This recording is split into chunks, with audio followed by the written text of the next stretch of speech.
मैया मेरी तेरी कितनी निर्मल धारा, एक बूंद अचमन करे सो पाप होए सब छार, पाप होए सब छार, बड़े बड़े पापी तारे, देव ऋषि नारद करें गुणगान तुम्हारे, तो कहे प्रवेश कुमार करो मन में चंगा, कृपा की थोड़ी दृष्टि करो मां मेरी गंगा। तो अपने अपने घर नगी सबका को पीर, तुम्हें पीर सब घर नगी, धन्य धन्य रघुवीर। तो प्रभु जी हमें न बिसारियो, लाख लोग मिल जाए, हमसे तुम कौन बहुत हैं, पर तुमसे हमको ना।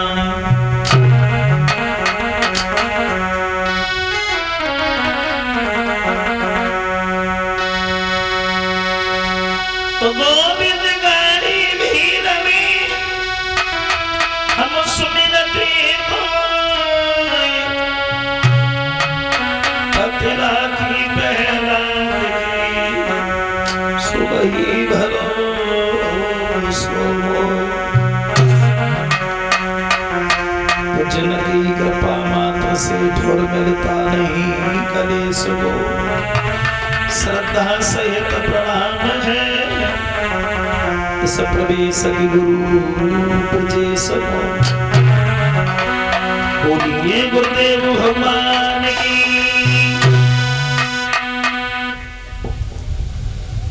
आदरणीय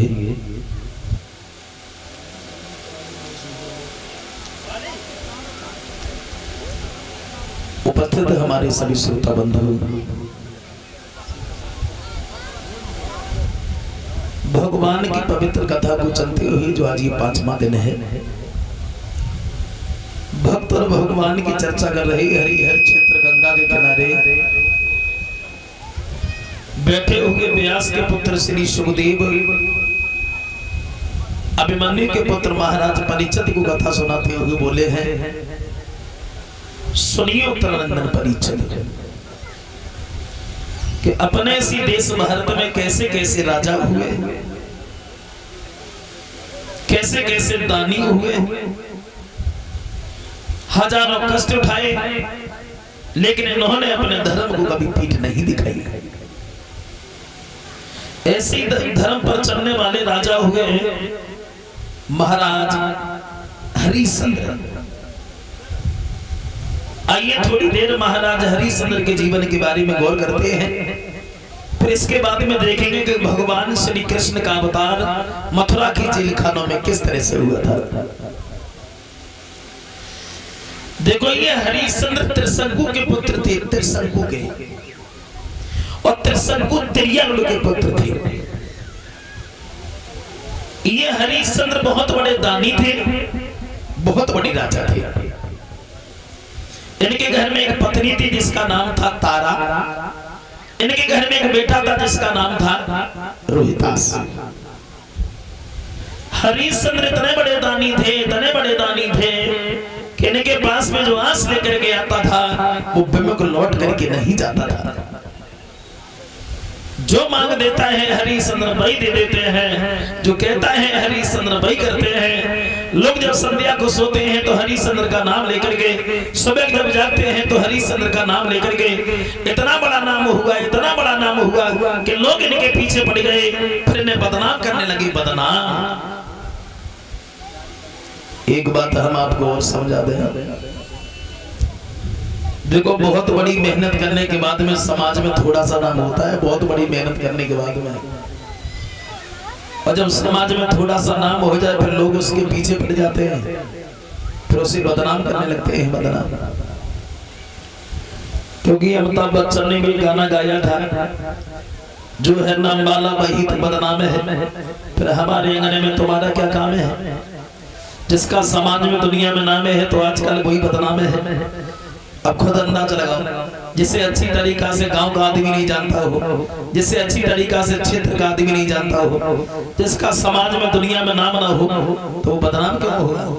जिसका समाज में दुनिया में नाम है तो आजकल वही बदनाम है। तो हरिश्चंद्र के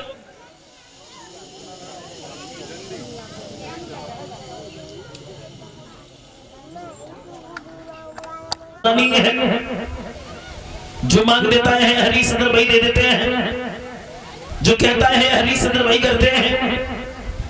तो वशिष्ठ बोले आखिर को चेला किसका है? हमारा।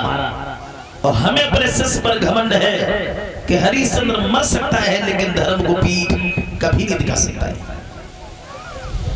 अब विश्वामित्र वहीं बैठे थे। विश्वामित्र को वशिष्ठ की बात ही अच्छी नहीं लगी, विश्वामित्र जल गए, उठ करके खड़े हो गए, बोले क्यों वशिष्ठ,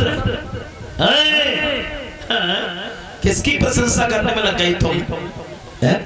जिसने एक बार वरुण का ये नहीं कर पाया था, स्वगाय का लालच देकर के मेरे भांजे को खरीद लिया था, तुम उसकी बुराई करने में लग गए तुम? अरे वो दानी होगा तुम्हारी नजर में, लेकिन हमारी नजर में हरिश्चंद्र दानी नहीं है। एक बात और बता दें वशिष्ठ, सावन भादों का जब दिन आता है तो अपने आप नदियां भी उफान भरने लगती हैं, छोटे छोटे तालाब भी उफान भरने लगते हैं। अरे वो कल से दान करने लगा तो वो दानी हो गया, हमसे पूछो ना। विश्वामित्र बोले वशिष्ठ से, बिना मतलब की बातें लगाई हो। सत्य होता है, व्रत होता है,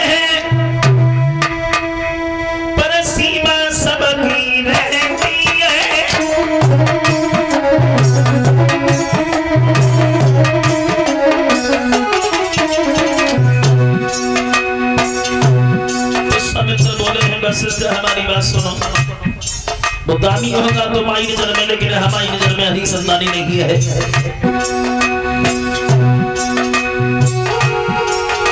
सब होता है, व्रत होता है, पर सीमा सबकी रहती है। सावन भादों के दिन पाकर नदियां भी चढ़ के बहती है।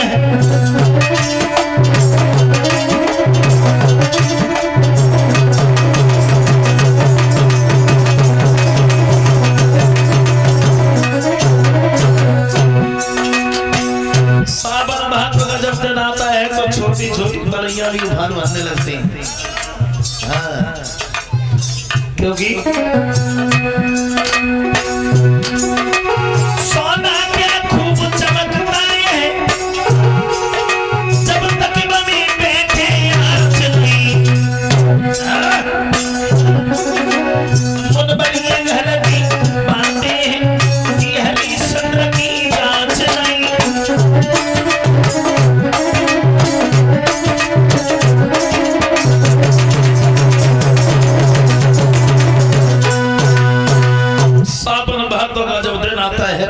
भी उफान भरने लगती है। दानी होगा तुम्हारी नजर में, लेकिन हमारी नजर में हरिश्चंद्र दानी नहीं है। विश्वामित्र बोले तो वशिष्ठ बोले हैं विश्वामित्र हरिश्चंद्र दानी है का नहीं है। बहस हो गई और बहस में झगड़ा हो गया, पक्षी बनकर के आकाश में उड़ गए और एक दो दिन नहीं बरसों तक यही लड़ती रही। एक दिन विश्वामित्र बोले क्यों वशिष्ठ भाई, हम तुम तो लड़े मरे जा रहे हो, हरिश्चंद्र आराम से राज कर रहा है, अगर तुम्हारी आज्ञा मिल जाए तो हरिश्चंद्र की जांच करने पता लग जाएगा वो दानी है या नहीं है। विश्वामित्र जब समझाते हैं तो वशिष्ठ बोले हैं विश्वामित्र शौक से जांच करने के लिए जाओ, हमें अपने शिष्य पर घमंड है, हरिश्चंद्र मर सकता है लेकिन धर्म को पीठ कभी नहीं दिखा सकता है। विश्वामित्र बोले तुम्हें इतना बड़ा गुमान है अपने शिष्य पर,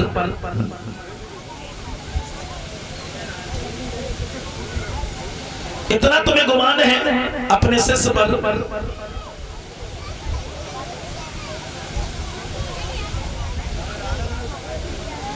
इतना गुमान है अपने शिष्य पर, तो एक बात का ध्यान रखना, अगर एक ही झटका में हरिश्चंद्र को धर्म से न निकाल दिया तो मैं गाद का पुत्र नहीं हूं। कठी अब देखो चल रही है विश्वामित्र हरिश्चंद्र की अजमाइश करने के लिए, तो ध्यान रखना भागवत श्रोताओ, विश्वामित्र ने सबसे पहले सुअर का भेष धारण किया और सुअर का भेष धारण करने के बाद हरिश्चंद्र के फूल बाग में घुस गए। जाते जाते फूल बगिया जा डाली, माली लोगों को घायल किया।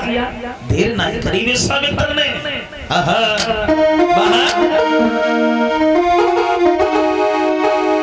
अरे थी जो हरी भरी फुलवारी,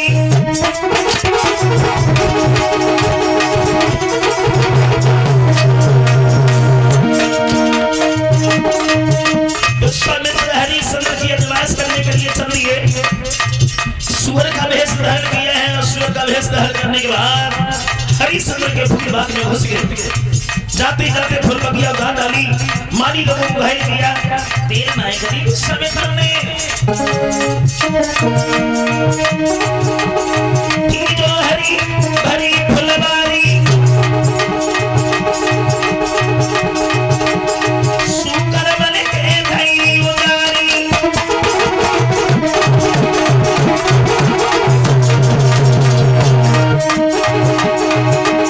करे रहे बगिया की रखवारी, ले लेना थी भजे पिछारी।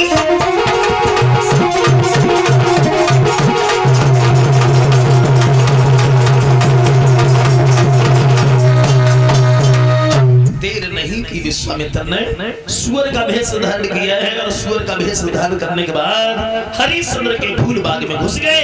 जाते जाते फूल बगिया जा डाली, माली लोगों को घायल किया। अब माली लोग भागे हैं जो हरिश्चंद्र दरबार में बैठे, दोनों हाथ जोड़े, महाराज महाराज की जय हो। कहिए महाराज, बाग में सुअर घुस आया है और उसने हमारा बहुत बड़ा नुकसान किया है और तुम हमारे साथ में चलो। सुअर बिल्कुल। दोनों हाथ जोड़ करके माली लोग बोले हैं महाराज मेरी बात सुनो, जल्दी चलो। हाथ जोड़ के कही सुनो तुम सही राजा, और बाग में आयो सुअर रे बिगड़ गए सब काजा।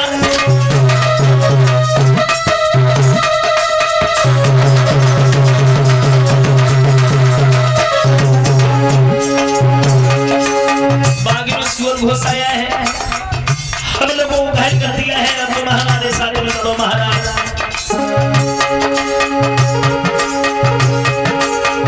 हाथ जोड़ के कहीं सुनो तुम सही महाराजा,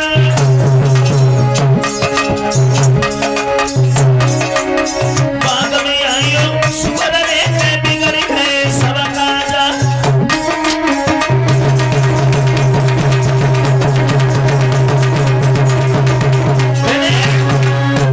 माली लोग दोनों हाथ जोड़ करके बोले महाराज बाग में सुअर घुस आया है, हम लोगों को घायल कर दिया है और तुम हमारे साथ में चलो। हरिश्चंद्र बोले हैं अभी नहीं, अभी संध्या का समय है, अगर कोई दुश्मन भी दरवाजे पर आया है तो उसे आने दो, अभी हम नहीं चल सकते। संध्या का समय है, अगर कोई दुश्मन भी आता है दरवाजे पर तो उसे भगाया नहीं जाता है। बिना मतलब में घबरा रहे हो, घबराओ नहीं, मेरी बात सुनो। हरिश्चंद्र बोले अरे है संध्या को समय, दुख मत दीजिए काहू को,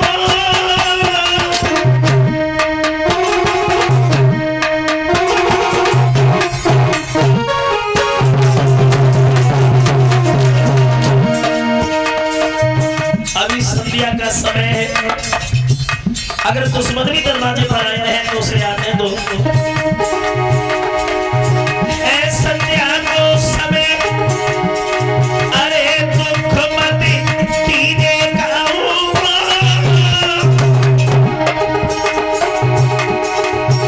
कोई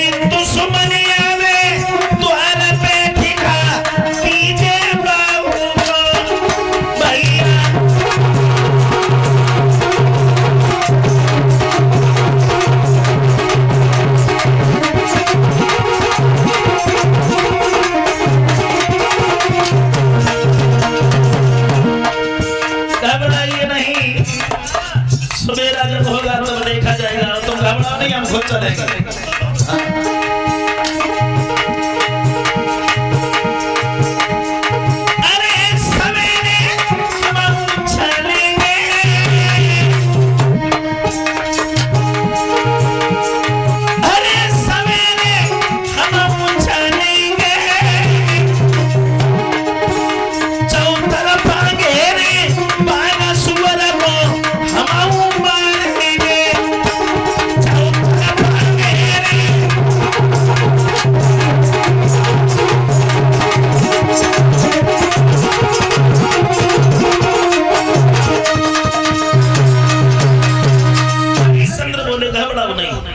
संध्या का समय है, अगर कोई दुश्मन भी दरवाजे पर आया है तो उसे आने दो। सवेरा जब होगा तब देखा जाएगा, तुम घबराओ। मानी लोग वहां से वापस लौट आए। सवेरा जब हुआ है तो हरिश्चंद्र जवानों को साथ लेकर के फूलबाग की ओर चल दिए। और जब फूलबाग की ओर चले हैं, हरिश्चंद्र ने आवाज लगाई है, इस बगीचा को चारों तरफ से घेर लो।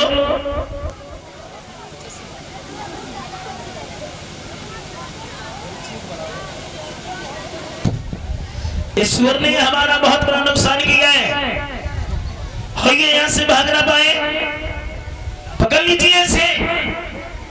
कहने की देर थी, चारों तरफ से बगीचा को घेर लिया। परिणाम ये हुआ भगवत श्रोताओं,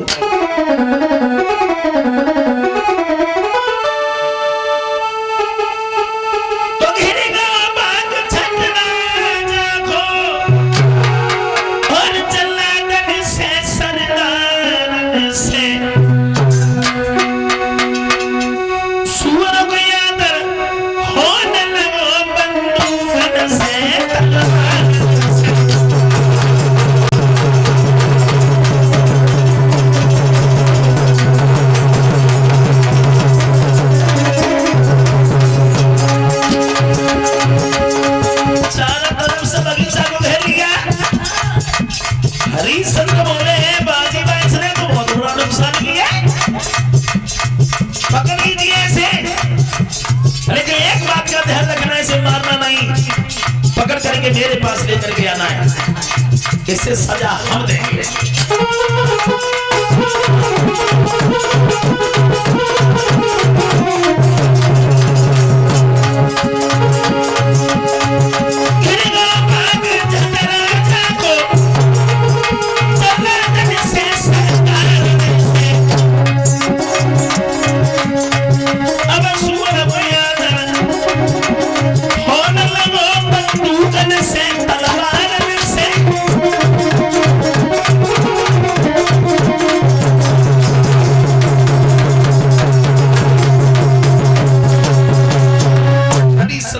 इसने हमारा बहुत बड़ा नुकसान किया है, और ये यहाँ से भागना पाए पकड़ लीजिए इसे। लेकिन एक बात का ध्यान रखना, इसे मारना नहीं, पकड़ करके मेरे पास लेकर के आना है। विश्वामित्र मन ही मन में सोचने लगे, मालूम पड़ता कि अब तो हम गिर गए, अब कैसे निकले। तो विश्वामित्र ने क्या देखा है कि जहाँ हरिश्चंद्र खड़े हैं तो हरिश्चंद्र के पास से घुरघुराते हुए भाग खड़े हुए। अब आगे आगे विश्वामित्र भाग रहे हैं, पीछे पीछे हरिश्चंद्र भाग रहे हैं। भागते भागते भागते भागते बहुत दूर निकल गए। विश्वामित्र ने पीछे बढ़ करके देखा कि हरिश्चंद्र तो है ही नहीं। एक झाड़ी में छुप गए, महात्मा का भेष धारण किया, रास्ता में बैठ गए और भजन करने लगी। भजन तब तक हरिश्चंद्र पहुंच गए। दोनों हाथ जोड़ेगा, महाराज एक बात हम तुमसे पूछना चाहते हैं। कहो तुम यहाँ कितनी देर से बैठे हो? विश्वामित्र बोले हम तो बहुत देर से बैठे हैं। चलो अच्छी बात है, कोई तुमने यहाँ से सुअर भागता हुआ देखा है? विश्वामित्र बोले हैं राजा हमें एक बात बताओ, तुम देखने में तो राजा मालूम पड़ते हो, लेकिन सुअर का शिकार कर रहे हो, जब बात हमारे दिमाग में तो नहीं आई। हरिश्चंद्र बोले महाराज उस सुअर का शिकार नहीं कर रहे हैं, उस सुअर ने हमारा बहुत बड़ा नुकसान किया है, उसका पीछा करते करते हमें यहाँ तक चली गई। विश्वामित्र बोले जे बात तो छोड़ो छोड़ो छोड़ो, क्या नाम है तुम्हारा, कहाँ रहते हो? बोलो बोलो। हरिश्चंद्र बोले महाराज अगर तुम हमसे पूछ ही रहे हो तो सुनो, हमारा नाम हरिश्चंद्र है, हमें हरिश्चंद्र कहते हैं। और जो विश्वामित्र ने हरिश्चंद्र का नाम सुना एकदम उठ करके खड़ी हो गई। तुम्हारा नाम हरिश्चंद्र है? बोले हाँ। विश्वामित्र बोले हे राजा, मैं तो बड़ा किस्मत का धनी हूँ जो आज तुम्हारे दर्शन हो गए। तुम्हारा नाम हमें यहाँ तक खींच रहे हैं। लोग जब संध्या को भोजन करते हैं तो तुम्हारा नाम लेकर के, सुबह जब जाते हैं तो तुम्हारा नाम लेकर के, मैं तो बड़ा किस्मत का धनी हूँ जो आज तुम्हारे दर्शन हो गए। अब देखो विश्वामित्र बड़ी चालाकी से हरिश्चंद्र की प्रशंसा हरिश्चंद्र के मुंह पे करने लगे। तो बोले राजा मैं तो बड़ा किस्मत का धनी हूँ जो आज तुम्हारे दर्शन हो गए।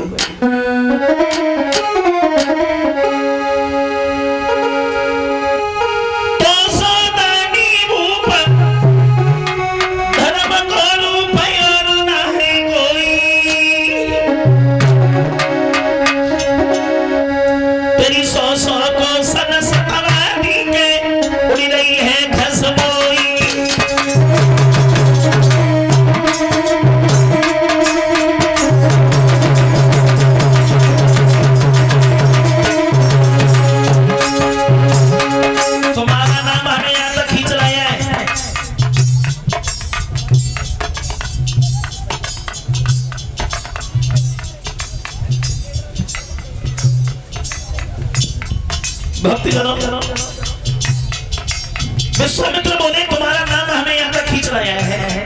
हरिश्चंद्र बोले महाराज नहीं नहीं, इतनी प्रशंसा करने में लगे हो, इतनी प्रशंसा के लगे जाना नहीं है। अगर तुम्हें कुछ मांगना है तो मांग लो, दे दोगे बिल्कुल। मैं संकोच कहीं आप कौन सी आस लेकर के आए? हरिश्चंद्र बोले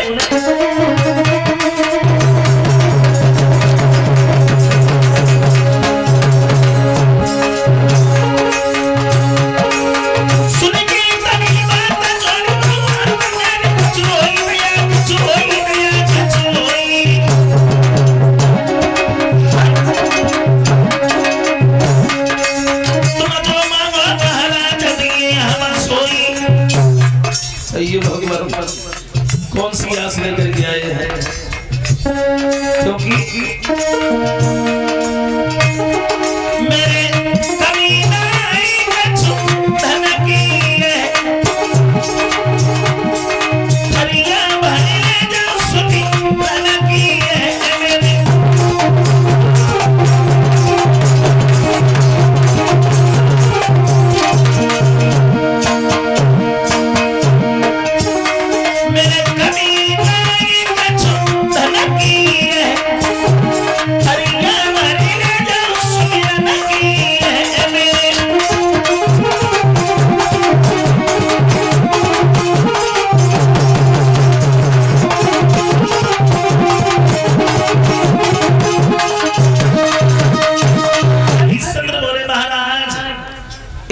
विश्वास कैसे होगा कि जो हम मांगेंगे वो आप दे दोगे?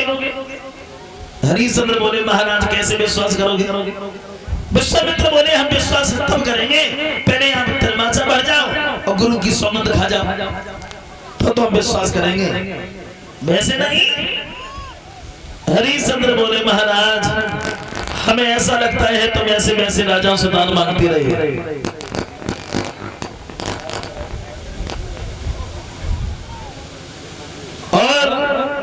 तुम तमाचा की बात कर रहे हो तो कोई बात नहीं है।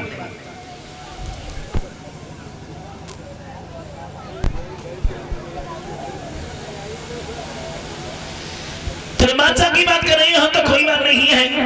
हमारी बात सुनिए महाराज।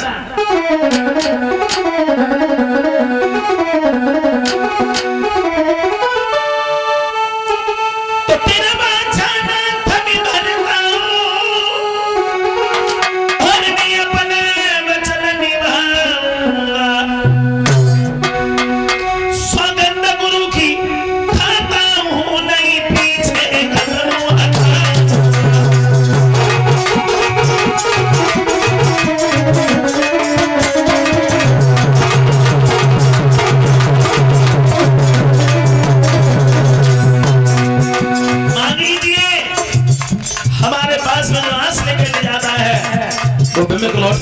नहीं आता है। मांग लीजिए कौन सी आस लेकर के आए हैं महाराज, निसंकोच कहिए।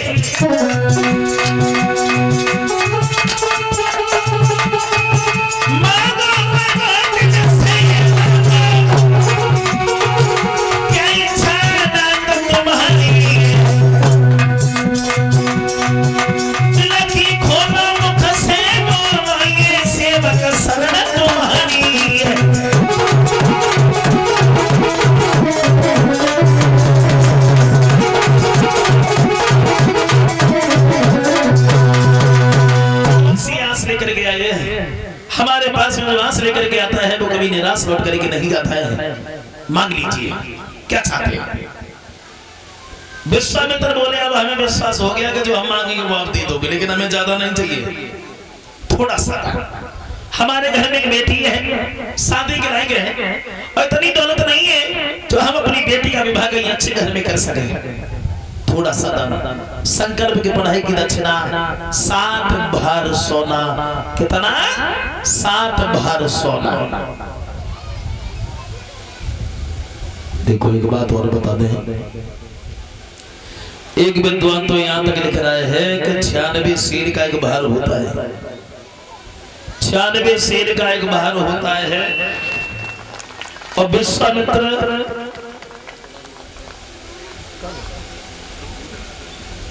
अच्छा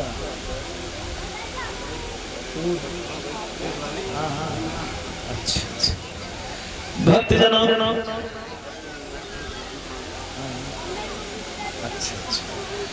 भक्त जनों 96 शेर का एक भार होता है और विश्वामित्र कहां 60 भार सोना मांग बैठे। हरिश्चंद्र दोनों हाथ जोड़े का महाराज माफी चाहूंगा, या तो हमारे पास में कुछ भी नहीं है। विश्वामित्र बोले कुछ भी नहीं है, बोले कुछ भी नहीं है, सिर्फ कुंजी लगाम है और कुंजी लगाम के अलावा हमारे पास कुछ नहीं है। विश्वामित्र बोले हम तो बड़े संतोषी महात्मा है, अगर कुंजी लगाम है, कुंजी लगाम ही हमें दे दो और जो कुछ देना है वो घर पर दे देना। तो बिना सोचे समझे हरिश्चंद्र ने विश्वामित्र को कुंजी लगाम पकड़ा दी। अब जल्दी जल्दी में विश्वामित्र ने संकल्प पढ़ दिया।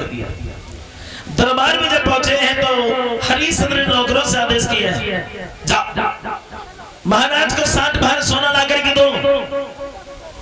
इनके घर में एक बेटी है, शादी के लायक है, अपनी तरफ से तनी दौलत दे दो तो अपनी बेटी का विवाह कहीं अच्छे घर में कर सके। और जो हरिश्चंद्र ने नौकरों से आदेश किया है, विश्वामित्र बीच में बोल पड़े, बोले क्या किस पे आदेश कर रहे हो भाई? मतलब ये है जब कुंजी लगा में ही तुमने हमें दान में दे दी तो ये नौकर तुम्हारे कारण है और अब हमें वो चाहिए जो सिर्फ इस राज्य से बाहर है। विश्वामित्र बोले हैं राजा, राजा ने अपने नौकर से हर जब कहीं भी सोना लाने की, सोई विश्वामित्र ने हंस करके कही नई बात ठिकाने की।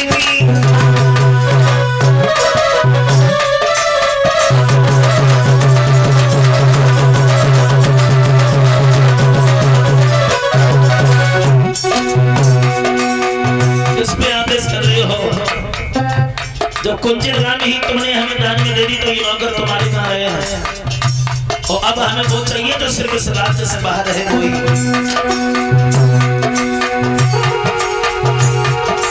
ये नौकर मेरे नौकर है, तू बिन पे हुक्म चलाता है, कुंजी लगाम में सब आए को अब क्यों ठाड़ो बस क्या खाए।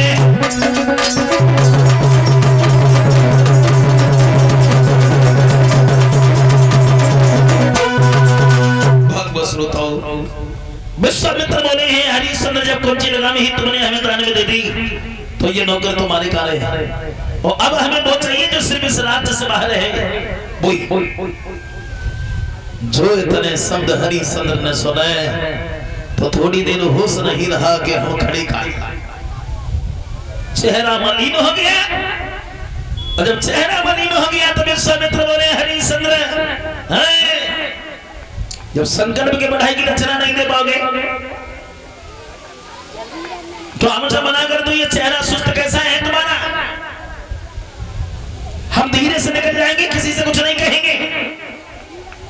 हरिश्चंद्र बोले महाराज वचन देने के बाद में वह पीछे कदम नहीं हटाएगा।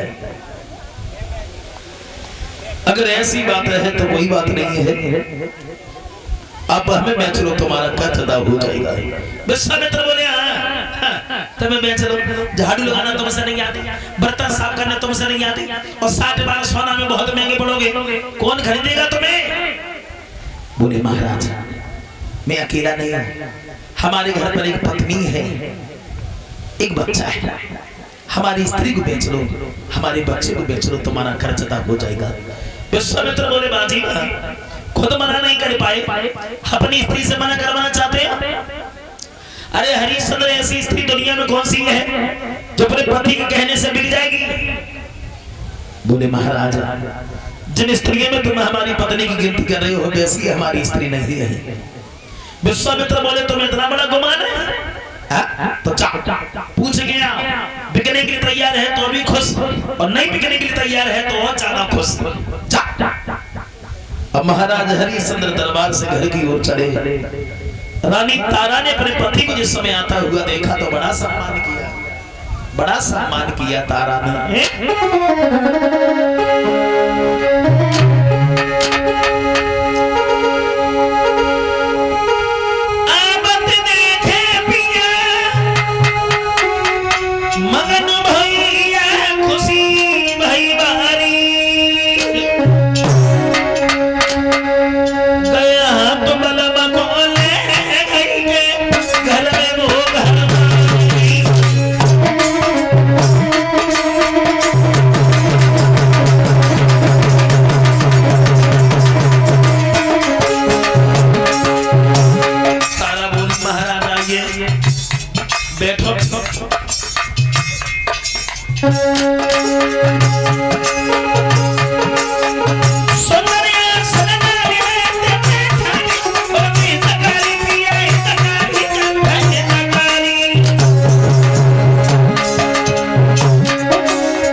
पति को जिस समय आता हुआ देखा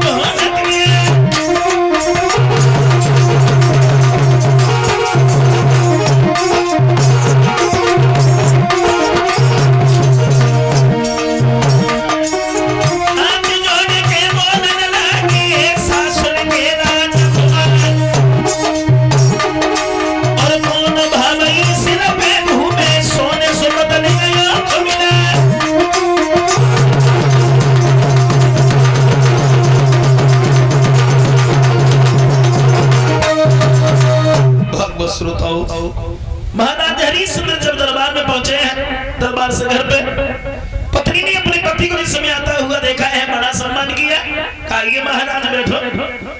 लेकिन जब चेहरा सुस्त देखा तो तारा ने सवाल कर दिया, महाराज आप जब कभी आते थे बड़े खुश बड़े मगन दिखाई दिया करते थे, लेकिन ये गुलाब जैसा चेहरा मुरझा के गया है, ये बात हमारी समझ में नहीं आई। भक्तजनों हरिश्चंद्र बोले हैं तारा आज हमसे बहुत लंबी भूल हो गई। तारा बोली महाराज आपसे भूल? हाँ कैसी भूल? हरिश्चंद्र बोले हैं तारा तुम्हें नहीं मालूम, आज जो हमें है ना तारा हारे गयो तेरा बाचा में गोरी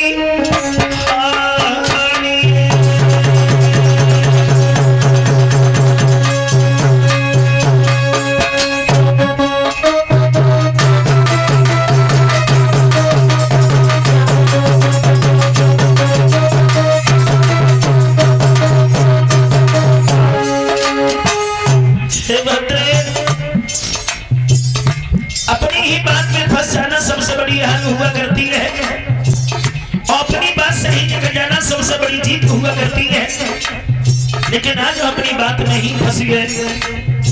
हम जो है ना, अरे तेरा बाछा से गोरी हारी, अब छूटेंगे मेरे सब परिवारी।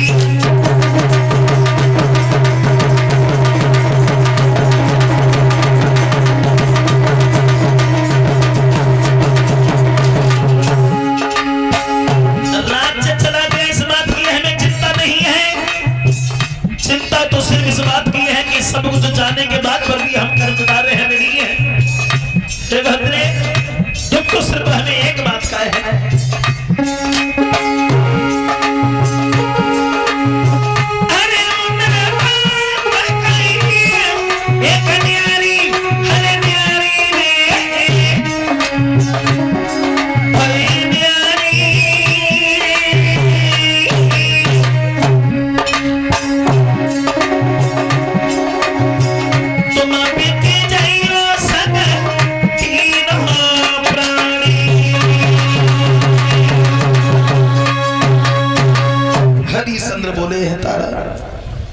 सब कुछ जाने के बाद भी हम कर्जदार हैं ऋणी हैं।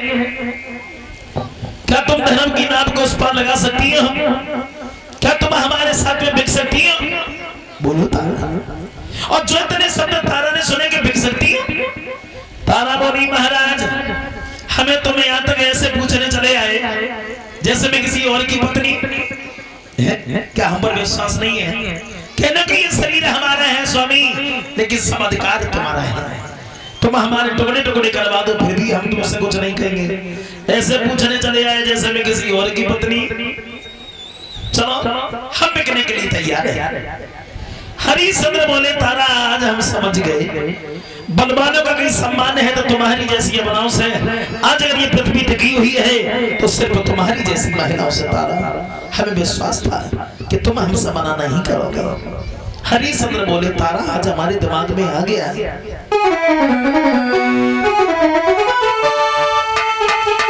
तो धरणी करनी है धनी भाई, और तुम जैसी हियवलाओं से बलवानों की अति इज्जत है। तुम जैसी महिलाओं से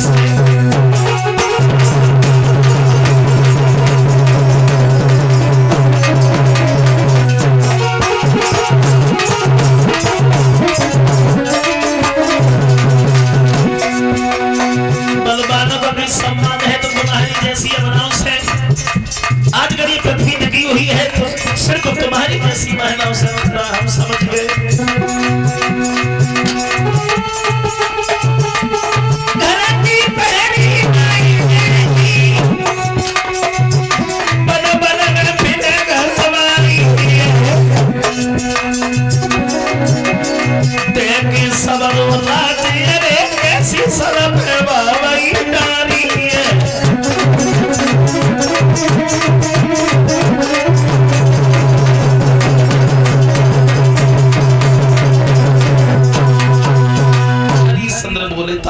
समझ गए बलवानों का भी सम्मान है तो तुम्हारी जैसी महिलाओं से। आज अगर ये पृथ्वी टिकी हुई है तो सिर्फ तुम्हारी जैसी महिलाओं से।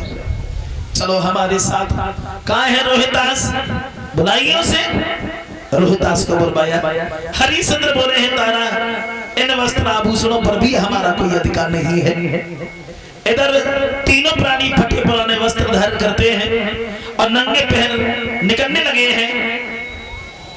हरिश्चंद्र, रानी तारा, रोहितास तीनों प्राणी जब विश्वामित्र के साथ में काशी में बिकने के लिए चले हैं तो कैसी दशा है। जब तीनों प्राणी विश्वामित्र के साथ में काशी में बिकने के लिए गए हैं तो कैसी दशा है। भागवत श्रोताओ,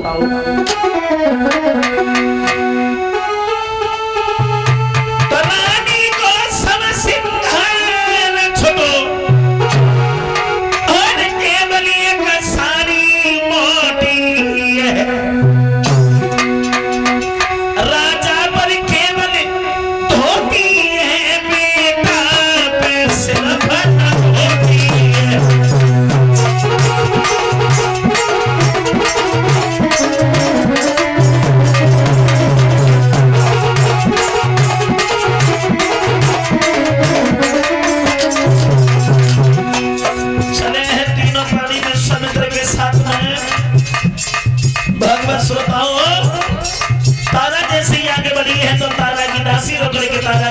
पहुंच गई बहन, तुम जा रही हो, तुम्हारे बगैर इस घर में हम अकेले कैसे रहेंगे।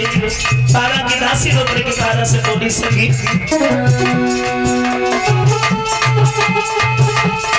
कैसे तुम अकेली रहोगी धरेंगे फेरी, और किनसे दिल की गऊ में सुना सकेंगे।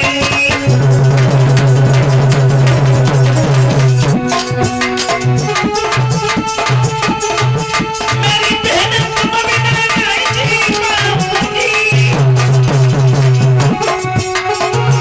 ये चली संग बुलाए के दर दर ठोकर खाऊंगी।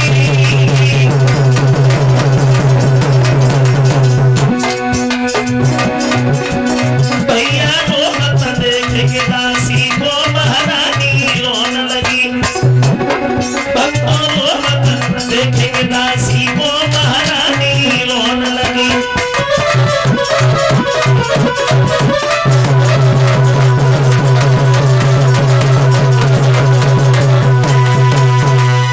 तारा की दासी जिस समय रोई तो तारा के नेत्र में आंसू छलक गया, और जब तारा रोई तो विश्वामित्र आवाज लगाने लगे, हरिश्चंद्र देख लिया तुमने, तुम्हारी स्त्री हमें रो रो करके पिघाड़ना चाहती है, लेकिन अब पिघलने वाली नहीं है।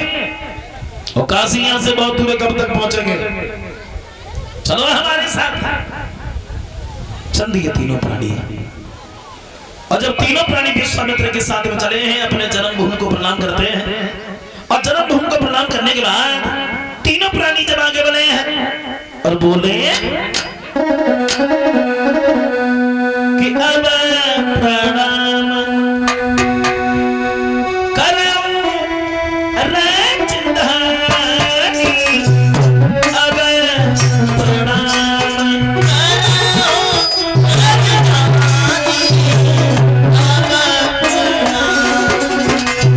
अपने जन्मभूमि को प्रणाम करते हैं तीनों प्राणी, विश्वामित्र के साथ में चले और बोले